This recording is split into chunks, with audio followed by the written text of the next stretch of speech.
Hannytime. A daily look at sports from our resident historian. Your sports break during your lunch break. Live from the Mercedes-Benz of Baton Rouge studios. Here's Charles Hannegriff. And we welcome you into the Thursday edition of Hannytime 104.5 ESPN Baton Rouge. Charles Hannegriff along with Mario Jerez, Jacob Beck with you. We will have, in about 10-15 minutes, Chris Rosvoglou from Boot Crew Media. Saints schedule coming out tonight, along with the rest of the schedule. Some of it has been leaked. Also, a rookie minicamp coming up this weekend. We'll check in with Chris. Michael Cauble at the bottom of the hour from WBRZ Channel 2. He had a long sit-down with Brian Kelly earlier this week. We'll get his thoughts on some of the things that Kelly had to say as they're getting ready to break a little bit with spring being over before they get into the monster grind. And it's one thing for those football coaches, man. When they get some time off, they finally get some time off. It's always with the, hey, when you get back here in July, you realize you're not going to have a day off for 9 months, right? It's pretty much 7 days a week. So they'll have a little bit of time off coming up here soon. Jay Johnson with the media here just about 30 minutes ago. The word that he put out earlier in the week was that there were going to be some changes, and we figured somewhere in the rotation. So he kept it pretty vague today, but what he did do was say that it's going to be Skeens obviously on Friday against Mississippi State, and on Saturday it'll be Ty Floyd. There was a little bit of speculation as to whether or not he might move Floyd back to Sunday. Didn't do that. And went TBA on Sunday. Now, in and of itself, this is no big deal. Coaches do this every single week, and a lot of them will do it sometimes just to be coy. They'll know what they're pretty much going to do, but they don't want to release it.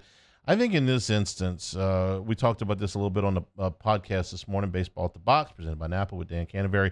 That's posted right now, 1045ESPN.com, wherever you get podcasts. That Jay Johnson's in a real situation now where knowing who his best pitcher is on Sunday is not something that he's going to know on Thursday or even Friday or even before the game on Saturday. I said this a few times. I'll try to, put it a different way, but LSU's trying to accumulate somewhere in the area of 60 outs after Skeens. And while Floyd's going to be the next guy on Saturday, who follows Skeens on Friday night is no guarantee. How many runs are you up? How many runs are you down runs? Okay, that usually doesn't happen when Skeens pitches. But what is the situation? Does Skeens get you 6? Does he get you 7? Are you up a run? Are you up 5 runs? Are you up 10 runs? All that makes a difference. Thatcher Hurd's pitching really well right now. He pitch in a 1 or 2 run game? Absolutely. Would he pitch in a 5 or 6 run game? I would hope not. Gavin Guidry, Griffin Herring, Javen Coleman, Blake Money. How do you juggle all of that? Well, what you do is on Friday night, whoever you think you need to win. If you gotta burn up your number one relief pitcher, whoever you think that is right now, I would say right this second, it's probably Thatcher Hurd, but that is it's changed from week to week. And you go out and you do it. You go out and you get a win however you can do it. And then on Saturday, if you got to go with longer relief, you go with your next best guy. In other words, you ain't holding anybody to start on Sunday.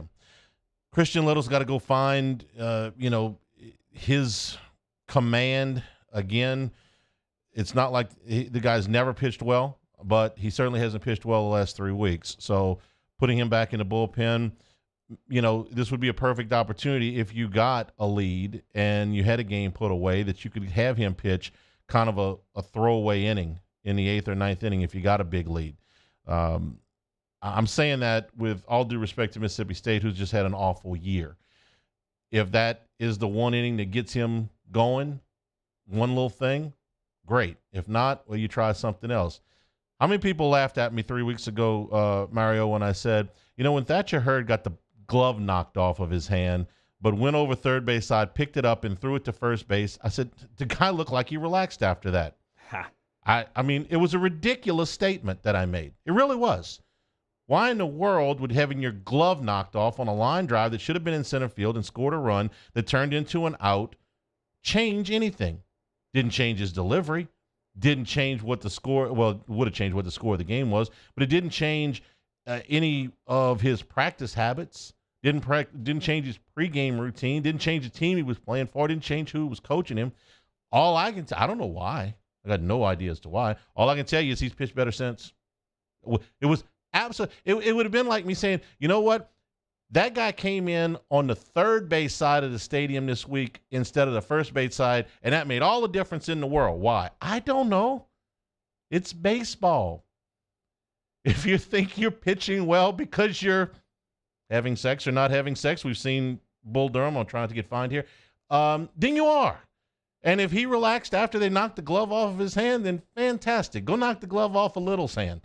go do whatever it is you have to do to get yourself in the right mindset. Go by all means, within reason, go ahead and do it. So you're not getting fined, by the way. This is the same station that has 3 hours of T-Bob every morning. Okay, well, it's good to know. So anyway, that's kind of the pitching plan as I see it. All right, NFL schedule coming out. The last few years, we've had an abundance of leaks. It seems like the NFL has, put the stops to that. We haven't had nearly. By the time the NFL got around to their scheduling show, the last few years we pretty much knew the whole schedule, right? And so there's nothing that the league hates worse than having one of their big shows spoiled. This is why it's harder and harder to get draft information out. Roger Goodell does like his television money. So they want to make a big show out of this. So the leaks have been pretty minor so far. We do know that the Monday Night Football opener is Jets and Bills. Jets going to be on TV more this year, by the way. They changed quarterbacks. They're going to be on more this year. The opening night game, this is really interesting, I think. The Chiefs, Super Bowl champs, they're going to open with the Lions. Not exactly what you would think ordinarily would be a marquee game, but the Lions, preseason, better than the Packers, better than the Vikings. They'll be favored to win the NFC North, favored to make to make the playoffs and maybe even make a playoff run. They won't be the favorites to win the NFC, but they'll be in the top 3 or 4. Philadelphia will be the favorite. And as soon as they get some clarification to the quarterback situation in San Francisco, as soon as they're calmed down enough, if Purdy can play, or even if he can, even with Sam Darnold, Frisco's probably the second favorite. And then after that, who's definitely better than Detroit? Nobody else in their division that I can see. Nobody in the NFC South. In the West, Seattle's interesting, but I don't think that they're definitely better than Detroit. So the Lions in a spot that they usually aren't in. As big a game in the regular season as the NFL has, the opener. Be a lot of eyeballs on the Leos in week number 1. The Packers schedule got leaked earlier today from what appears to be credible sources. That's only significant in that the Saints play Green Bay. According to this leaked schedule that we cannot confirm, but we like to talk around here, is that the Saints will play at Green Bay on September the 24th when it doesn't figure to be snowing. So I guess that's good news. The rest of it, we'll see as it comes out. Saints home games, just to remind you, besides the division, Bears, Lions, Jaguars, Giants, Titans. And on the road, Packers, Texans, Colts, Chargers, Vikings, Patriots. We found out yesterday that the Saints are not going to Germany. Mr. Moscona will have to change his travel plans. But when I looked at this again this morning just to kind of refresh my memory, it's like, okay, I got to remind myself that going into the season, the Lions and the Jaguars are better than the Packers and the Patriots. And that's not normal in any way. The Giants are probably better than the Titans, and that's not something that's been recent either. The Texans figure to be one of the worst teams in the league this year in a transition year. the Bears and the Colts are a big I don't know. The Chargers will be really good. The Vikings are the only double-digit win team from last year that the Saints play. And I think everybody would tell you that the Vikings, well, you want to talk about a team that's a mile wide and an inch deep. You know, they got exposed when they got to the playoffs. They're good, but not to get that record last year. They caught every break in the world. So we'll see what the order of it is. Repeat from yesterday, real quick. The teams are the teams. The NFL rotates this fairly, unlike the Southeastern Conference. The only things I'm worried about is give me a home game before the Thursday night game, regardless of where the Thursday night game is, whether it's home or road. I'd rather it be at home, but you got to go on the road sometimes. Give me the game before that at home. Don't put me on the road 3 in a row, and we'll let it fall where it is. We'll take a break. When we come back, we'll talk with Chris Rosvoglou from Boot Crew Media. This is Hannytime, 104.5 ESPN Baton Rouge. This is Hannytime.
On Friday's OTP, we got a big one, boys. We got Chipper Jones join us at 8:30. Brent Rooker at 9:30. Rivs Huey stopping by for some champagne shenanigans and final preview of Tigers Bulldogs in the box. Off the bench, 7 to 10 a.m., 104.5 ESPN.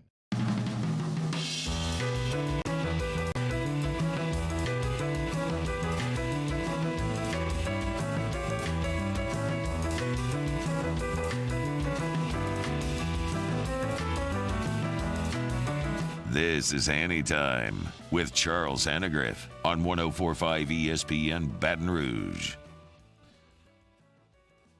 Chris Rosvoglou from Boot Crew Media joins us here on Hannytime. Chris, good afternoon. How are you? I'm doing well. Thank you for having me. All right, before we talk schedule here, it's rookie mini camp coming up this weekend, and this is the first real good look that you get at at the incoming. What are you looking for? What are you expecting? What are you hoping to see this weekend? Yeah, in terms of just like hoping to see and overall excitement, I'm really looking forward to see what happens with Isaiah Foskey. I think this is one of those type of players that I expect an immediate impact out of him, and you kind of want to see early if the Saints have a pass rusher in him that week one you could see him making plays, and I think if that's the case, he can kind of take that defense to the next level. So that's definitely a player worth looking at, and even Nick Saldivari, a versatile offensive lineman. Who knows in the trenches? Guys go down all the time, and I wouldn't be surprised if at some point this season we end up seeing him get time. So I want to see how quickly he adjusts, and this is a guy who played primarily offensive tackle, but Saints probably would like to see him at guard. So that's another thing that's definitely worth keeping an eye on. What, if any, presence do the veterans have this weekend? And I'm thinking mostly about the new guys, one in particular. Any presence there at all?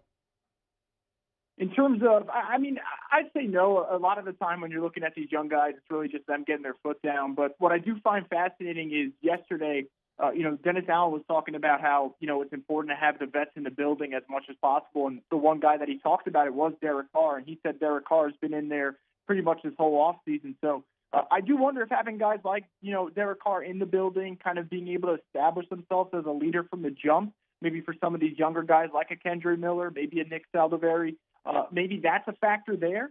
But for the most part, I think this is really just going to be all about letting these rookies kind of get their feet under them and get ready for what should be a really exciting training camp in 2 months from now. And Carr is the one I was talking about, if nothing else, just to, get a feel for it. And then the other one I was thinking about might have been Foster Morrow. We saw the video of him signing yesterday, and, I'll be honest with you, we got to know Foster a little bit here. It was just such good news that he is healthy enough to sign a contract and play pro football after what we heard a couple of months ago. But, you wonder about going through treatment and how that had affected him.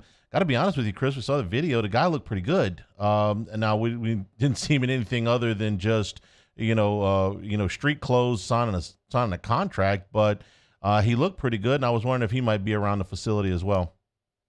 Yeah, I think that for now, it seems like he probably will be. The Saints have said they're going to continue to take a really slow approach to everything, although he's been doing fantastic. And you mentioned it, he does look to be just in great shape, which is just a remarkable story. But, yeah, I'd expect him to be close to New Orleans for the next couple of weeks, maybe even longer. I think that they're going to kind of play the long game with this, and if that means that he could sit in and learn on meetings and get, you mentioned Derek Carr. The two of them already have a pre-existing relationship, but if they can study the playbook together, I'm sure that'll pay dividends come the fall. So we'll see what happens with Foster, but for now, I definitely expect him to be hanging around New Orleans for a little bit longer. But obviously, like you mentioned, the main story and takeaway there is the fact that he's, one, about to get cleared, and two, he looks to be in great spirits. And it's somehow gone from a heartbreaking story to now a heartwarming story, and hopefully it continues to go that way. Chris, as honest as I can be, what I was looking for to see is if the guy had lost weight. And we're talking about football here. He has been cleared, and we're delighted about that, really, honestly. But, if he's going to play football this season, what kind of shape is he in? I don't know what kind of cardio shape he's in, but my wonder was, going through the treatments that he's going through, had he lost a bunch of weight? He did not. He's listed at 250 pounds. That's about what he plays at. He looked like he was 250 pounds yesterday. Yeah, no, absolutely. The picture of him just signing the contract and him just walking around the facility, to your point, he looks like if he had to play football tomorrow, he could. And I'm stunned by that. And like you said, it's not anything wrong with it. It's just trying to, see if we can figure out a situation and if anything's changed. And that's just natural of us to kind of observe. But from what we've seen, he looks exactly the same. And I think it's just incredible, this whole story and how quickly it's progressed. And the Saints contract also kind of tells you that they feel great about it too, because this isn't just a one-year thing. This is a 3-year commitment with $8 million of it guaranteed. And this is just fantastic news. A position of need, a hometown kid, also has the relationship with your quarterback. And on top of all of it, it's a crazy story to think that the Saints doctors were the ones who discovered it. Now he's going to end up playing for them. So we'll see what happens, but he looks ready to roll already. Chris Rosvoglou is our guest from Boot Crew Media. Chris, I'm going to make a prediction that when the schedule comes out tonight, there will be Saints fans that will be complaining about it. It doesn't matter what order it comes out in. For me, I say if you want to complain about schedules, go complain about schedules in college football. There's plenty more to complain about. This is on a rotation that's fair. But there are certain things to look for. What are you looking for with this Saints schedule tonight? Anything out of the ordinary? For me, I think the main takeaway is, do they get any additional primetime games outside of, the generic Monday night games, the Thursday night games? Because I think when the NFL puts out those schedules, they're kind of telling you what they expect from a team and whether or not they're going to draw. And I think for New Orleans, they've made a bunch of personnel moves that would make me think that they're in the right direction. But does a home game against the Giants or a home game against the Lions or the Jaguars, which those are probably the three opponents at home I'm most excited to see them face, does one of those get the primetime game treatment? We'll see about that. As for the road, one thing that I found great news for the Saints is that they're expected to play the Packers within the first 3 weeks of the season. And, if you go to Green Bay in September, that's a lot easier than if you have to do it in December, especially with Derek Carr, who, again, I am a big fan of Derek Carr, but I do think he does struggle in cold weather. So to take that out, that'd be great, because for the most part, the Saints are going to be playing a lot of their road games in a dome. You're going to not have to worry about it against Indianapolis, against Houston, against the Rams, against the Vikings. So there's definitely perks to that. And then the other game I would just love to see where it ends up falling is against the Patriots, because that could be the one game where the elements will play a factor for the Saints on the road. But overall, just looking at the primetime games, loving to see where those matchups against the Giants and the Jaguars go, because I think those are probably the two best teams that the Saints have on paper going into next season on their schedule. So we'll see how it all plays out. But definitely fascinating to see that. And even the division matchups. Been some rumblings about a Week 2 game against the Panthers on Monday night. We'll see if that gets confirmed soon. So we'll see what happens there. Yeah, we're looking at that. Joe Person, who is one of the beat writers, I believe, Mario. You can covers Carolina for Athletic. Covers Carolina for the Athletic, has just tweeted that out just in the last few minutes, that he's reporting the Panthers will host the Saints in Week 2 on Monday Night Football. That'll be Bryce Young's first regular season home game, and in prime time if this holds. That means if he's right, and if the Green Bay schedule is right, that means you're going to see in the first 3 weeks of the season at least two fairly new quarterbacks. They got to play Bryce Young again, but the other thing besides the weather about Green Bay that I like, Chris, is I don't know what Jordan Love's going to look like next season, but if he's as good as everybody says he is, he's going to look better in November than he does in September. So maybe the Saints catch him before he really gets into a rhythm. He's still essentially, an older rookie quarterback. Yeah, no, absolutely. And I think that's a big part of, when people talk about the schedule, it's tough because on one hand, there's teams that look way better today than they will in the fall, and then vice versa. Some teams you didn't expect to take that next step that actually do. But the one thing that doesn't change is the fact that the Saints schedule and their listed opponents for 2023, there's not a lot of star power at the quarterback position. You talk about Bryce Young, you're going to have to face him 2 times. That's a rookie quarterback. You might get him so early where he's really going through those speed bumps in his career. We talk about Desmond Ridder on the Falcons. That's another player who doesn't have that much experience under his belt at the NFL level. Jordan Love would be another. And even just looking at the games on the road, you're really not worrying about overbearing quarterback play. The Colts might be a rookie there. Texans might be a rookie with Stroud, assuming he starts there. So I think that's one thing that the Saints definitely would have going for them. And I think it puts a little bit of pressure on Dennis Allen's defense. You want to make sure these rookie quarterbacks are feeling it and that they're not having their breakout game against the Saints. So I do think that kind of early slate where it's potentially going to go home game for Week 1, road game against Carolina Week 2, and then road game versus Green Bay Week 3, I do think that's an early start where I want to see the Saints defense come out and firing on all cylinders. I know they usually take about a month or two to really hit their stride, but I think against younger quarterbacks, like you mentioned, who don't have NFL experience or a lot of it under their belt, you got to take advantage of those. You got to build some confidence going into October. So this is at least 7 games, and I'm not counting the Patriots here, that we can't say with certainty who the Saints will see as a starting quarterback. Follow along with me here and stop me anytime you think, no, I know. The Titans. If the Saints play the Titans later in the season, there's no guarantee who the starting quarterback is going to be. The Colts, we don't know when they're going to make the move to Anthony Richardson. We don't know when the Texans are going to start C.J. Stroud. That's 3. I would say both Bucs games and both Falcons games. maybe it's going to be Baker Mayfield and Desmond Ridder for the first tilt between those two teams, but I don't know for sure that either one of those guys is going to hold a starting job the whole year. I mean, you're approaching half of your schedule that's got quarterback turmoil. This is a good thing, right? Absolutely. And look, I think there's also some that, you don't want it to happen. But even a team like the Rams, you're assuming it's Matthew Stafford. But if this is later in the season, does Stafford hold up for all 17 games, which unfortunately has been an issue for him, throughout his career? That's another one I'm probably throwing in there. Obviously, if it's early, you're expecting Stafford. But I look at the same schedule, and like you mentioned, the most important part is the division ones. I mean, there are 4 games. I'm not certain that Baker definitely wins the starting job. Like, I think he'd be the favorite. But it also wouldn't stun me if, they go with Kyle Trask, because they got to figure out if the second-round pick from Florida is worth anything to them. And even Atlanta, I think Taylor Heinicke's the type of guy, when you sign him, you have to kind of accept the reality that at some point he's going to sneak his way into the starting spot, whether it's by injury, whether by the starting quarterback not playing up to their standard. It just seems like that kind of is what happens when he's there. So I agree. I think the quarterback uncertainty, paired with the fact that the Saints finally feel like they have certainty with Derek Carr, you got to take advantage of it. This is why I think for this team, anything below, I would say 10-7, honestly, would be really disappointing. And I know that there's concerns about whether or not the coaching staff is going to get them to that level. But it's about having sustainability at the quarterback position and also just knowing that you can rely on certain guys. I think the Saints have a lot of vets that can get them over the hump, but we'll see how it all transpires, but I definitely feel a lot more optimistic this May than I did last May. Chris, I should have mentioned the Rams. You know why I didn't? I'm writing down on my pad here. I put L.A., and I just immediately in my head, I said, well, it's the Chargers. It's not the Chargers. It's the Rams. There's a lot of difference between the Rams and the Chargers this year. I'm glad I made that mistake. I'm glad you corrected me. Thank you. That's a lot better. And I'll tell you, I'm glad they don't have to face Justin Herbert, so there's one more thing to add there. Yeah, I read right over that. Chris, we always appreciate the time. We'll catch up with you after the minicamp. Sounds great. Thank you so much for having me. Chris Rosvoglou from Boot Crew Media. We'll take a break, come back, visit with Michael Cauble, WBRZ. That's next. Hannytime, 104.5 ESPN Baton Rouge.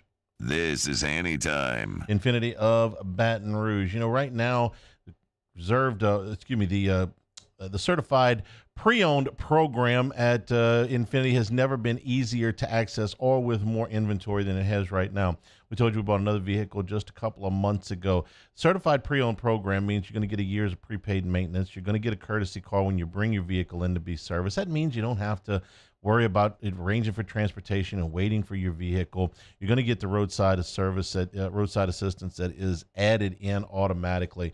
So you get into the certified program, you're going to save some money. You're going to get into a vehicle that's been through a rigorous inspection. They'll back it with a 100,000-mile powertrain warranty. And then once you get into that, the buying experience is very easy. Transparency in pricing. And if you'd like to sell your vehicle for cash, they can do that as well. It takes less than 15 minutes to get a quote on your vehicle for cash, for a trade-in, or just for the information. All part of the service on Airline Highway at Acura and Infinity of Baton Rouge. Our listeners fire up their opinions on the jimsfirearms.net hotline at 499-1045. Keep listening for your next chance to shoot us your thoughts with the jimsfirearms.net hotline on 104.5 ESPN Baton Rouge. There it is, the extra mile, on the border of expected and extraordinary for those willing to go further, like vans customized for work or play, with safety and tech to keep you connected.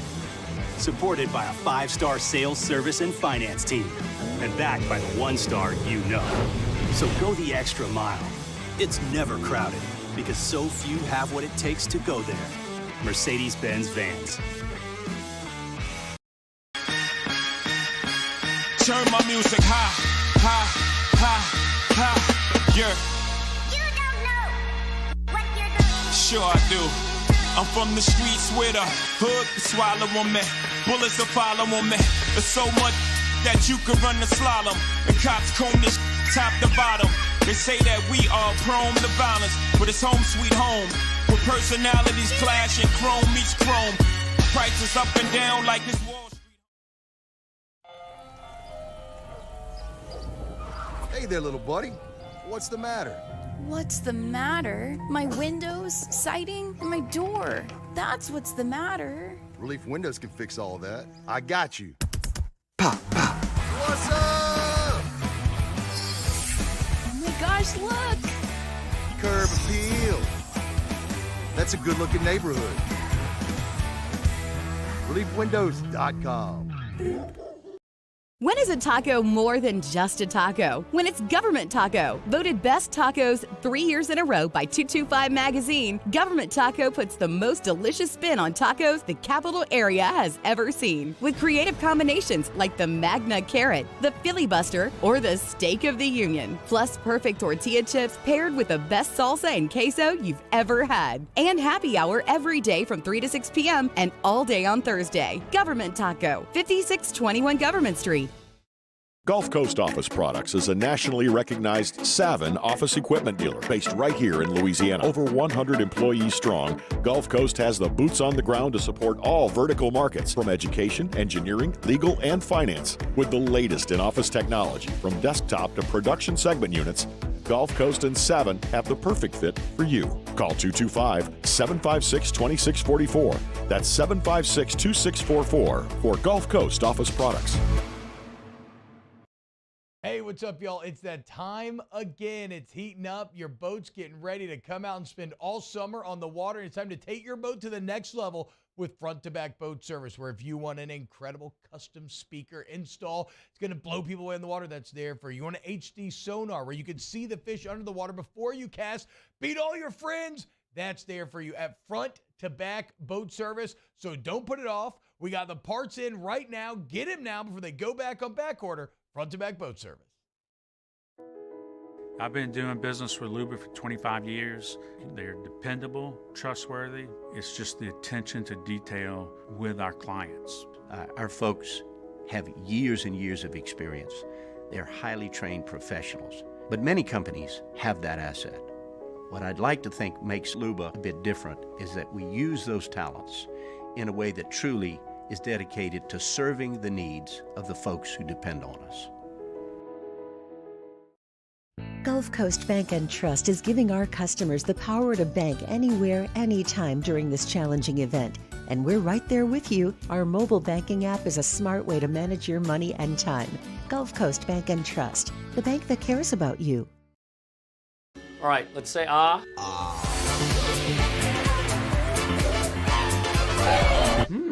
Hey, it's Hunt. Join me for a Thursday edition of the Hunt Palmer Show, some SEC baseball power rankings, and we'll chat with D1 Baseball's Joe Healy about the Southeastern Conference. Hunt Palmer Show, 1 to 3 weekdays, 104.5 ESPN Baton Rouge. This is Hannytime with Charles Hannegriff on 104.5 ESPN Baton Rouge. Remember, you can always get the show on demand, 104.5ESPN.com.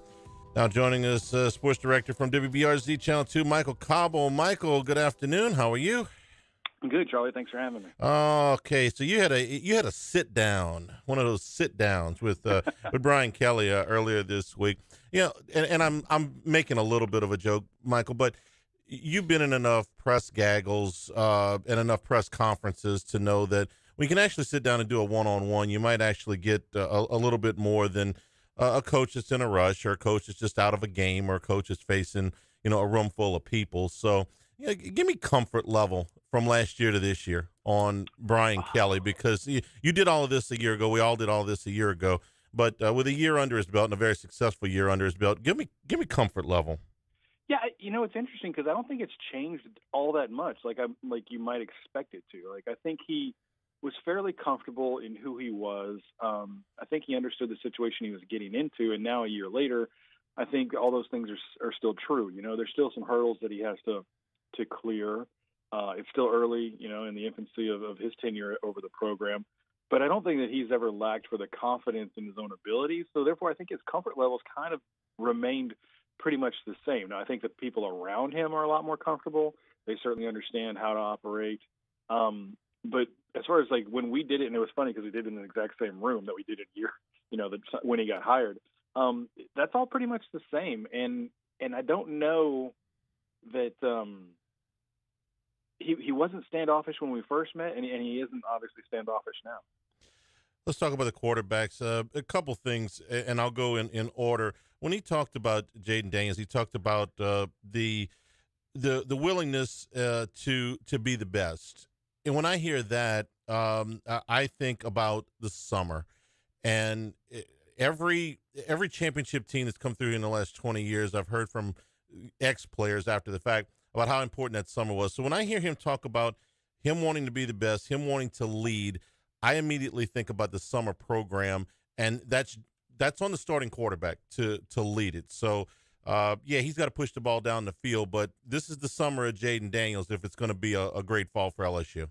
Well, and I think you and I are old enough in the job to understand what exactly that means. Yes, it's not necessarily his growth; it's his ability to grow those around him. And you mentioned the word leadership, and that comes with the comfort that Jaden certainly has, and something that he was lacking. Kind of like Joe when you first got here, you can't be the loudest voice in the room when you're just getting on campus. So you have to earn your stripes to some degree. I think Jaden's had that opportunity to really lead by example, do the things required. Make the plays in the big moments. Certainly we saw that.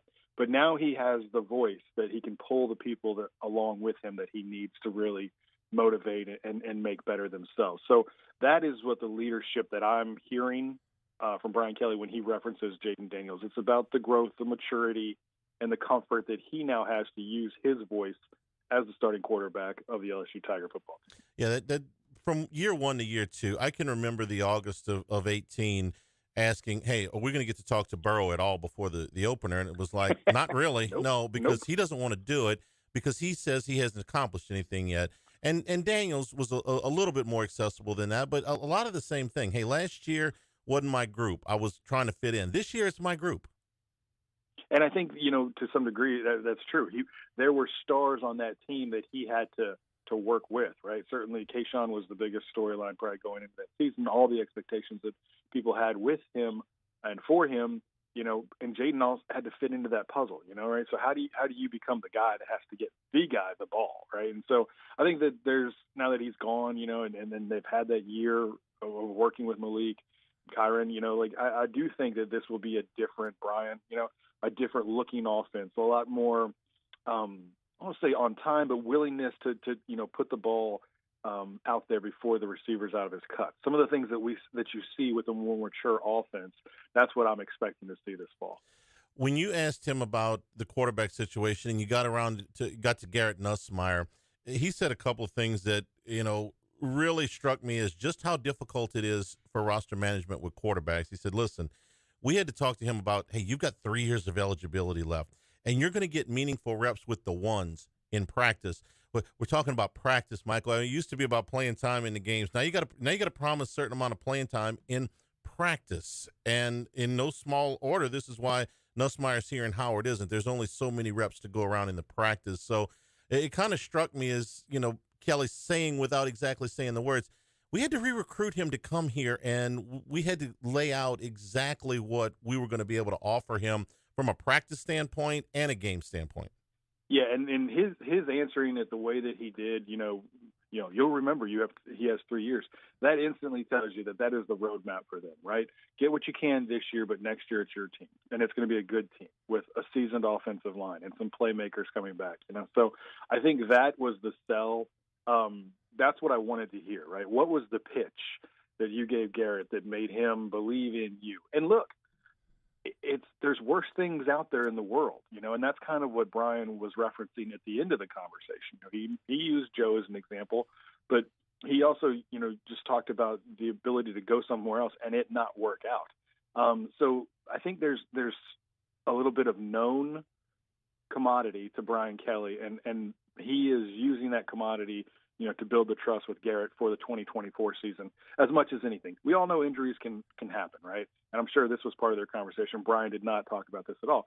But Jaden Daniels is a running quarterback. There are aspects of his game that cause him, to be in danger more than a normal quarterback.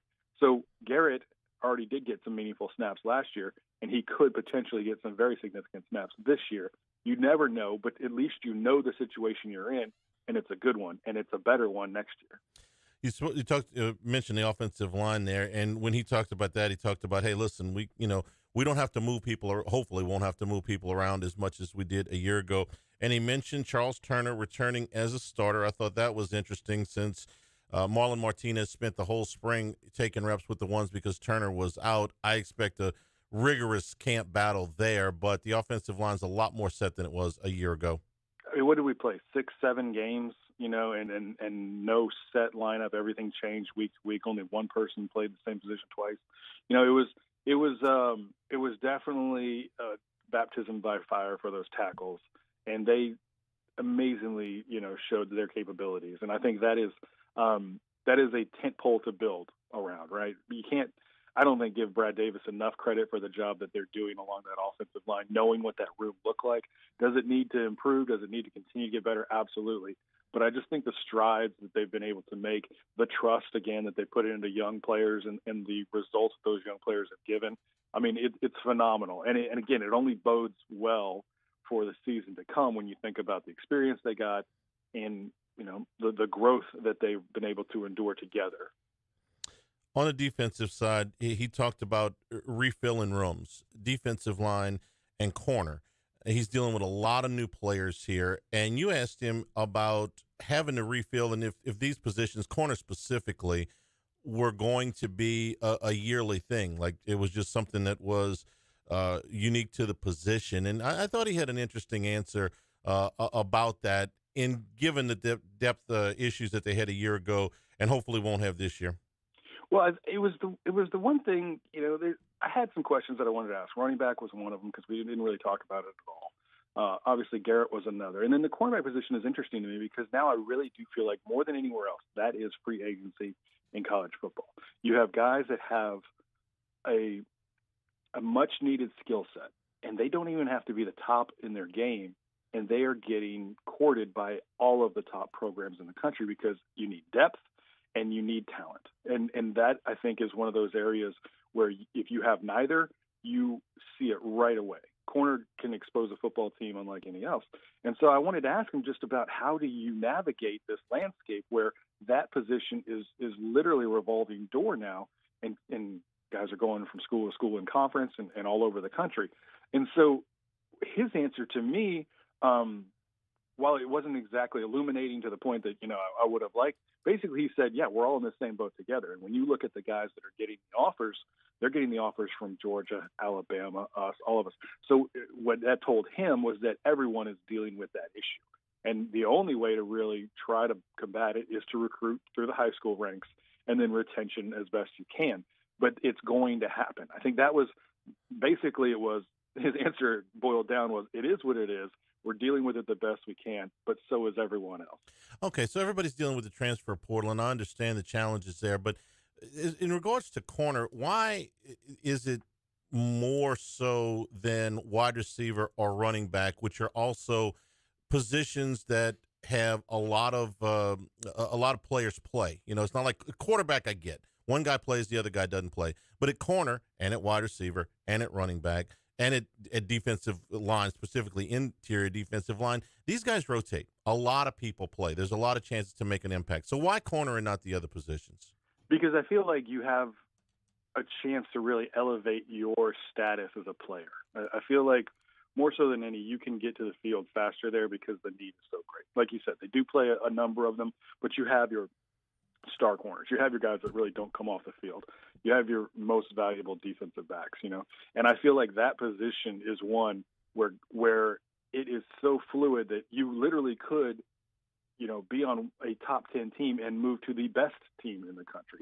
It's maybe because the availability is there. That's why they move more frequently or move so quickly. But I mean, Elias Ricks, making that jump, I think opened everybody's eyes. Like, okay, this is, and then how it didn't work out is kind of what I feel is like Brian's answer. It's like, yes, everybody has these issues, and everybody has to deal with them.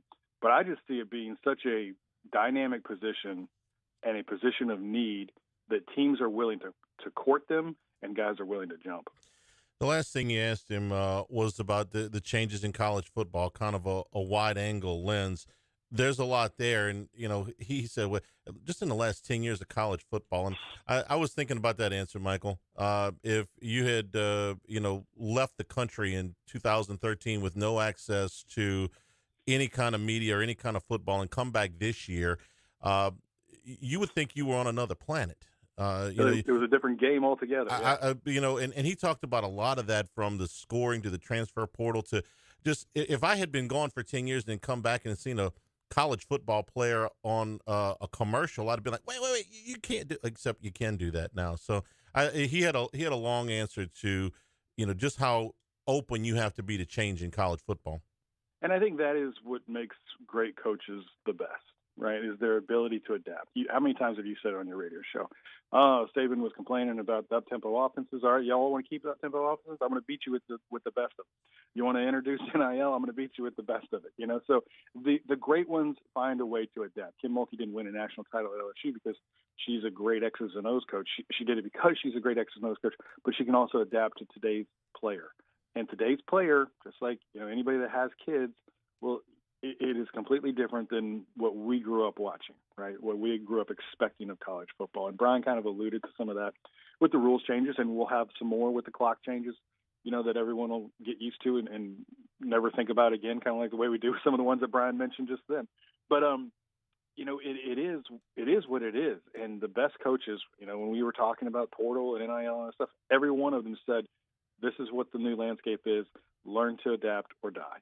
And, Brian, to his credit, and no matter what you may think of him or the way he looks, he's pretty flexible in the way that he adjusts to the changing tenure of college football. What is expected? What will he compromise on? What will he not compromise on? I think those things, not to say they're fluid, but I think they're clearly defined, right? That's the one thing that I get with BK when you talk to him. It's defined. The messaging is the same, and he talked about this in the building. It's all the same messaging. It's all coming from him, and it's echoed through everyone else, because that was one of the other things that I thought was interesting. You think about these coaches.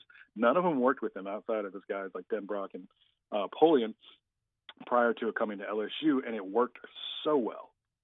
I mean, Charlie, that was amazing to me how well everybody did what they were expected to do, and did it better than we expected them to do it. I mean, from the coaches to the players, their performances last year, I think, were incredible. And maybe we had lower expectations, but why would we have high expectations of assembling a group of people, and they all did everything asked of them correctly and got to an SEC championship in year one? It's nuts. And so how do you replicate that now without the fear of, a new staff and playing time and those things? So I think that is another dynamic that I don't think gets discussed enough, and one of the things I wanted to talk to him about.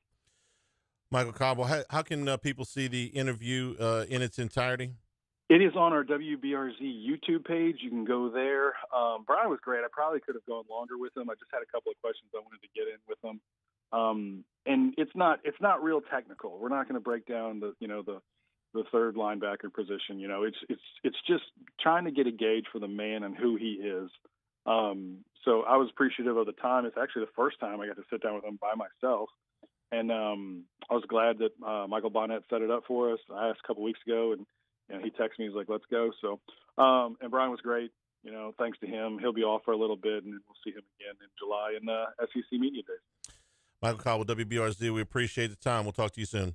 Thank you, Charlie. We'll take a break, come back, wrap things up here. Hannytime, 104.5, ESPN Baton Rouge. This is Hannytime.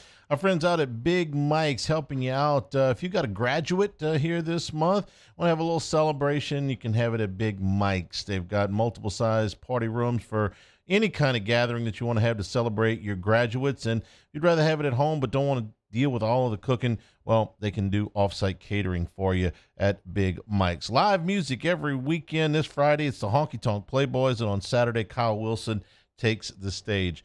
Big Mike's, great place to watch sports. Over 40 TVs throughout the facility. And you know what? Happy hour is Monday through Friday, 3 until 7.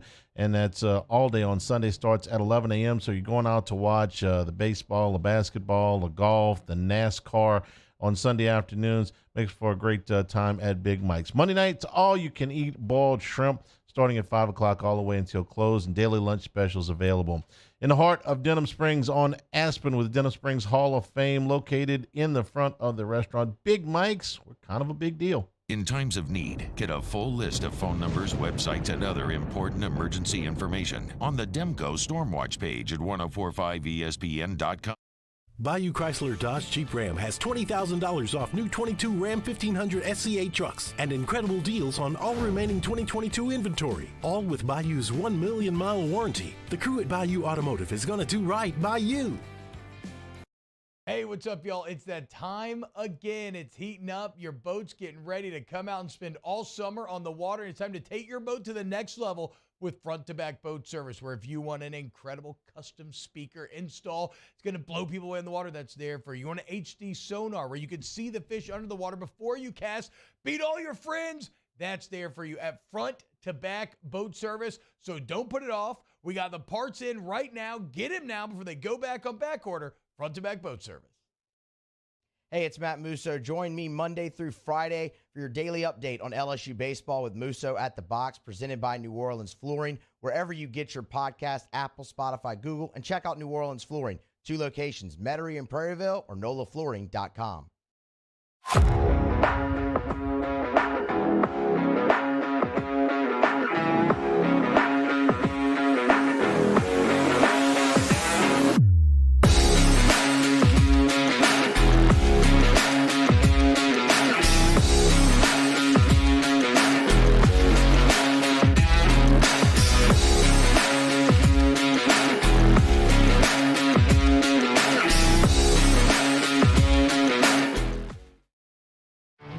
There it is, the extra mile, on the border of expected and extraordinary, for those willing to go further, like vans customized for work or play, with safety and tech to keep you connected, supported by a 5-star sales, service, and finance team, and backed by the 1-star you know. So go the extra mile. It's never crowded, because so few have what it takes to go there. Mercedes-Benz Vans.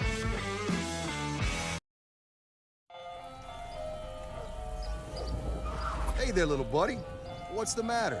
What's the matter? My windows, siding, and my door. That's what's the matter. Relief Windows can fix all that. I got you.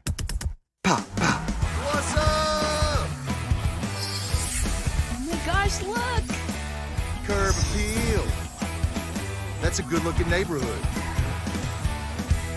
ReliefWindows.com. When is a taco more than just a taco? When it's Government Taco. Voted best tacos 3 years in a row by 225 Magazine, Government Taco puts the most delicious spin on tacos the capital area has ever seen. With creative combinations like the Magna Carrot, the Filibuster, or the Steak of the Union. Plus perfect tortilla chips paired with the best salsa and queso you've ever had. And happy hour. Moscona inviting you to join us for Thursday's AFR, presented by the Aesthetic Medicine and Anti-Aging Clinics of Louisiana. We start to look to LSU, Mississippi State at the Box. Kendall Rogers from D1 Baseball stops by. Join us, 104.5 ESPN Baton Rouge.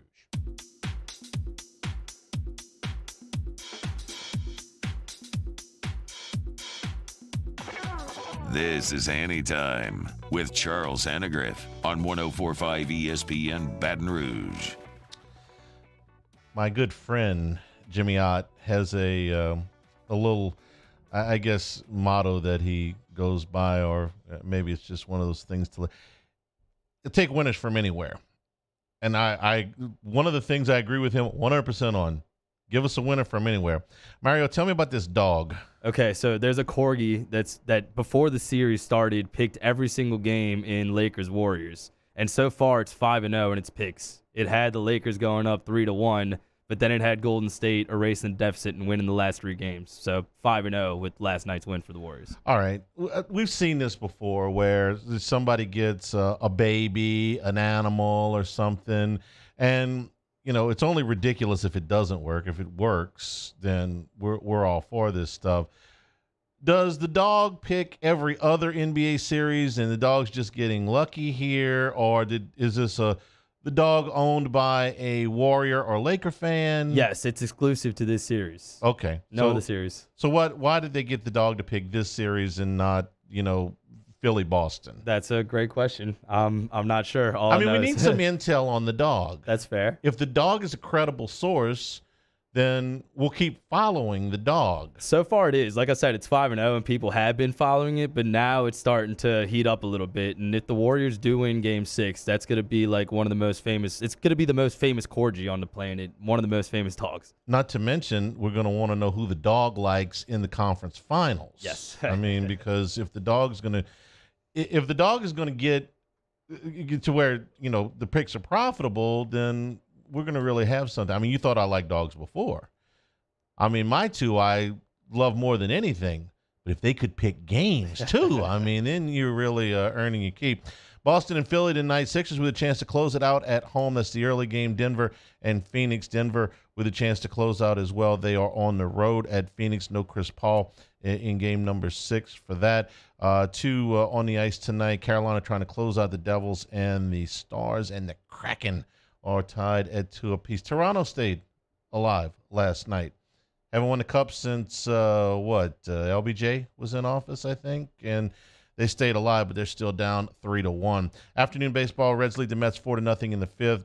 Padres and the Twins are tied at 1 in the 3rd, and it's raining in Kansas City where the White Sox and the Royals are supposed to be playing. Thanks to everybody for participating. For Jacob and Mario, I'm Charles Hanniger saying thank you and good afternoon. Stay tuned for Hunt Palmer, 104.5 ESPN Baton Rouge.